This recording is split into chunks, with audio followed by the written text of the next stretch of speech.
দ্বিতীয় বিশ্বযুদ্ধে নাৎসি জার্মানির বিরুদ্ধে বিজয়ের ৮১তম বার্ষিকী উদযাপন করছে রাশিয়া। প্রেসিডেন্ট পুতিনের উপস্থিতিতে সামরিক কুচকাওয়াজে অংশ নেন লাখো মানুষ।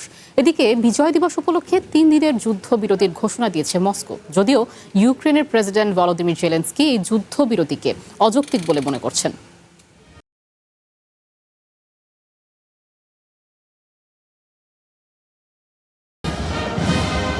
দ্বিতীয় বিশ্বযুদ্ধে জার্মানি নাৎসি বাহিনীর বিরুদ্ধে সোভিয়েত ইউনিয়নের জয়লাভ ছিল সামরিক কৌশল, চরম আত্মত্যাগ আর ভৌগোলিক সুবিধার এক অনন্য সংমিশ্রণ। ১৯৪১ সালে জার্মানির অপারেশন বারবারোসের মাধ্যমে হঠাৎ আক্রমণ সত্ত্বেও রাশিয়া ঘুরে দাঁড়িয়ে ১৯৪৫ সালের মে মাসে বার্লিন দখলের মাধ্যমে চূড়ান্ত বিজয় অর্জন করে। দ্বিতীয় বিশ্বযুদ্ধে নাৎসি বাহিনীর বিরুদ্ধে বিজয়ের ৮১তম বার্ষিকী উদযাপন করছে রাশিয়া।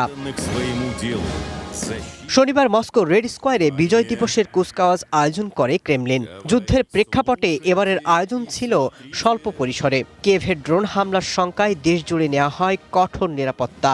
বাতিল করা হয়েছে ১৫টি অঞ্চলে কুচকাওয়াজ। শনিবার রেড স্কোয়ারে বেলারুশের প্রেসিডেন্ট আলেকজান্ডার লুকাশেঙ্কোকে নিয়ে হাজির হন রুশ প্রেসিডেন্ট পুতিন। তুলে ধরেন নাৎসি জার্মানির বিরুদ্ধে বিজয়ের সেনাদের অবদানের কথা। আমাদের সৈন্যরা ইউরোপের জনগণের স্বাধীনতা ও মর্যাদার জন্য ব্যাপক ক্ষয়ক্ষতি সহ্য করেছেন এবং বিশাল আত্মত্যাগ করেছে। আজ এখানে দাঁড়িয়ে আমি তাদের অবদানের কথা স্মরণ করছি।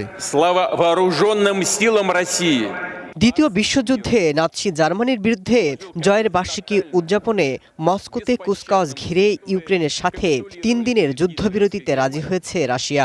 আমেরিকার প্রেসিডেন্ট ডোনাল্ড ট্রাম্প এ যুদ্ধবিরতির ঘোষণা দেন। বলেন এই যুদ্ধবিরতি তিনি দীর্ঘস্থায়ী দেখতে চান।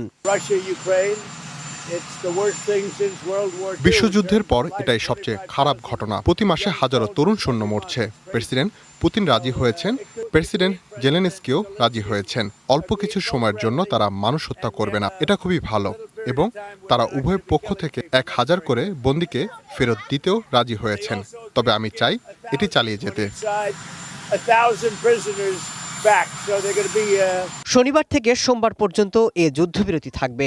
এ সময় দুই দেশ একে অপরের সাথে ১,০০০ করে বন্দি বিনিময় করবে। তবে মস্কোর নিজের সুবিধার জন্য এই সামরিক সংঘাত বন্ধকে প্রতারণা হিসেবে আখ্যা দিয়েছেন ইউক্রেনের president Vladimir Zelensky. Masud Rana, one international desk.